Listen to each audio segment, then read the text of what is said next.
Hello everyone, welcome back to our channel Star Point Immigration. I hope कि आप सब अच्छे होंगे। क्या आप भी बाहर विदेश में जाने का सपना देख रहे हैं और क्या आपका भी बजट कम है? क्या आप भी एजेंटों के ऑफिस के चक्कर काट काट के थक चुके हैं? क्या आपकी भी वीजा आने की कोई उम्मीद नहीं है?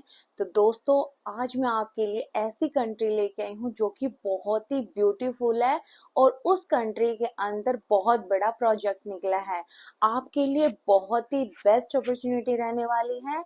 जो भी भाई अनस्किल्ड है या स्किल्ड है, जिसके पास एक्सपीरियंस है या अनएक्सपीरियंस है, वो सभी इसके अंदर जॉब कर सकते हैं। तो उस कंट्री के बारे में मैं आपको बताऊंगी, कौन सी कंट्री है, कहाँ पे क्या वैकेंसी निकली हुई है, कितनी टोटल ऑफ वैकेंसी रहने वाली है, एज लिमिट क्या रहने वाली है, प्रोसेसिंग टाइम कितना रहने वाला है, आपका कितने घंटे की ड्यूटी रहने वाली है। सबसे पहले तो दोस्तों मैं आपको यही बात बोलना चाहती हूँ कि अगर आपके पास एक्सपीरियंस नहीं है, कोई स्किल्ड नहीं है, तो भी आप कुछ ना कुछ कर सकते हो बाहर कंट्री में जाके। लेकिन अगर आप बिल्कुल ही फ्रेशर हो और बाहर कंट्री में जाने का सपना देख रहे हो कि हम बाहर जाके जॉब करें, एक अच्छी खासी अर्निंग करें, तो मैं आपको यही बात बोलती हूँ हमेशा, अगर आप बड़ी कंट्री में जाने से डर रहे हो कि भी हम कैसे फेस करेंगे वहां की प्रॉब्लम, बहुत सारी माइंड में क्वेश्चंस आते हैं, तो मैं यही बोलती हूँ हर बार अपनी वीडियो में, अगर आप फ्रेशर हो तो आप छोटी कंट्री से शुरुआत करो। बजट भी आपके बजट के अंदर ही वो चीजें सारी हो जाएंगी जिस बजट में आप जाना चाहते हो, और अच्छी खासी अर्निंग भी कर सकते हो। तो चलिए अब हम वीडियो स्टार्ट करते हैं और बताते हैं कंट्री के बारे में।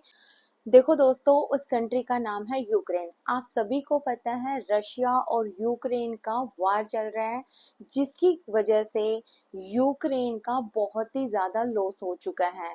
काफी इंडस्ट्रीज एरिया ऐसे बंद पड़े हैं, बिल्कुल ठप पड़े हैं, जिनके कारण वर्कर्स की डिमांड दिन बर दिन बढ़ती जा रही है। तो आपके लिए बेस्ट अपॉर्चुनिटी है यूक्रेन की। बहुत सारी ऐसी वैकेंसी आई हुई है जिनके लिए स्किल्ड अनस्किल्ड दोनों ही अप्लाई कर सकते हैं। तो चलिए अब हम बात करते हैं यूक्रेन में कौन कौन सी वैकेंसी आई हुई है। देखो दोस्तों, अपने पास जो वैकेंसी निकली है वो है कंस्ट्रक्शन लाइन से। अगर आपके पास एक्सपीरियंस है, स्किल्ड है, अनस्किल्ड है, वो दोनों ही अप्लाई कर सकते हैं। अगर एक्सपीरियंस है तो बहुत ही अच्छी बात है, अगर एक्सपीरियंस नहीं है, अनस्किल्ड हो, तो आप एज ए हेल्पर काम कर सकते हो, एक अच्छी खासी अर्निंग कर सकते हो। अब हम बात करते हैं कि कौन कौन सी जो है वैकेंसी है कंस्ट्रक्शन लाइन में मेंशन की होगी। कारपेंटर, इलेक्ट्रिशियन, प्लम्बर, वेल्डर, इन सब की वैकेंसी निकली हुई है। अगर एक्सपीरियंस है तो महीने का आप 1 लाख रुपए इजिली कमा सकते हो। अगर आप अनस्किल्ड हो, आपके पास कोई एक्सपीरियंस नहीं है, तो एज ए हेल्पर काम करके आप 60 से 70 हजार रुपया इजिली वहां पे कमा सकते हो। देखो, बहुत सारे मेरे ऐसे भाई हैं जो ये काम इंडिया में रह के करते हैं, लेकिन वो इतनी ज्यादा अर्निंग नहीं कर पाते। तो आप सभी से मैं यही बोलूंगी कि आप बाहर निकलो और एक अच्छी खासी अर्निंग करो। यूक्रेन बेस्ट अपॉर्चुनिटी रहने वाली है आपके लिए। सेकंड जो वैकेंसी निकली है वो है डिलीवरी की। अगर जो मेरा भाई इंडिया में रह के जॉब कर रहा है डिलीवरी की, देखो हार्ड वर्क तो वो बहुत ज्यादा कर रहा है, बट उसके अकॉर्डिंग उसको सैलरी नहीं मिल पा रही। बहुत सारी ऐसी प्रॉब्लम फेस कर रहा है कि घर के खर्चे नहीं चल रहे, बच्चों की एजुकेशन को लेके बहुत ज्यादा दिक्कतें आती हैं। तो आपको मैं यही बोलती हूँ, अगर आप हार्ड वर्क कर रहे हो तो आप सही जगह लगाओ ना अपना हार्ड वर्क। आप यहाँ पे आओ यूक्रेन में, अगर आप यूक्रेन में जॉब करते हो तो आप इजिली यहाँ पे भी 1 लाख रुपया कमा सकते हो।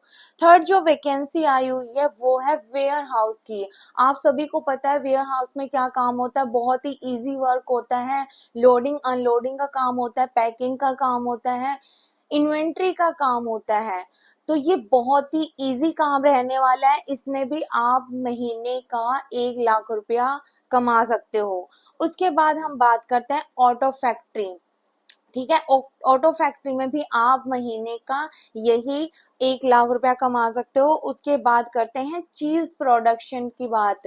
चीज प्रोडक्शन में भी आप वही सैलरी ले सकते हो। देखो, इंडिया में मेहनत करने से ज्यादा अच्छा है कि आप ऐसी जगह निकल जाओ जहां अर्निंग हो रही हो। हार्डवर्क तो आप इंडिया में रह के भी कर रहे हो, लेकिन आपको बेनिफिट्स तो नहीं मिल रहे।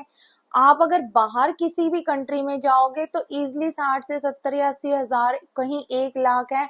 अलग अलग सैलरी है, अलग अलग वैकेंसी है, उसके अकॉर्डिंग आप पैसा कमा सकते हो। अब हम बात करते हैं कि कितनी वैकेंसी निकली हुई है। कंस्ट्रक्शन लाइन में है जो 200 वैकेंसी निकली हुई है। डिलीवरी में आपकी 50 वैकेंसी निकली हुई है। वेयर हाउस में 90, ऑटो फैक्ट्री में आपकी 70 वैकेंसी निकली हुई है और चीज प्रोडक्शन में आपकी 45। और जो आपका प्रोसेसिंग टाइम रहने वाला है वो है 45 दिन। आपका पूरे 2 साल का आपको वर्क परमिट मिलने वाला है। कंपनी आपको खाना पीना रहना सब प्रोवाइड करवाएगी। देखो दोस्तों, बहुत सारे मेरे ऐसे भाई हैं जो यूरोप में जाना चाहते हैं। आपके लिए बहुत ही बड़ी खुशखबरी ये है कि आपके लिए जो यूक्रेन की अपॉर्चुनिटी निकली हुई है, वहां पे आप 6 महीने काम करके वहां की टीआरसी लेके आप वहां पे यूरोप में मूव ऑन कर सकते हैं। आप सभी को पता है यूक्रेन जो है यूरोप में एंट्री कर चुका है और रशिया और यूक्रेन का इसी वजह से वॉर चल रहा है। देखो दोस्तों, आपके लिए बहुत ही बेस्ट अपॉर्चुनिटी रहने वाली है यूक्रेन की। जो भी मेरा भाई अप्लाई करना चाहता है तो वो आसानी से अप्लाई कर सकता है। अगर आपके कोई क्वेश्चन है यूक्रेन से रिलेटेड तो आप कमेंट बॉक्स में आके कमेंट कर सकते हैं, मुझसे क्वेश्चन पुट अप कर सकते हैं। फिर मिलते हैं न्यू वैकेंसी के साथ, न्यू अपडेट के साथ। तब तक के लिए जय हिंद, जय भारत।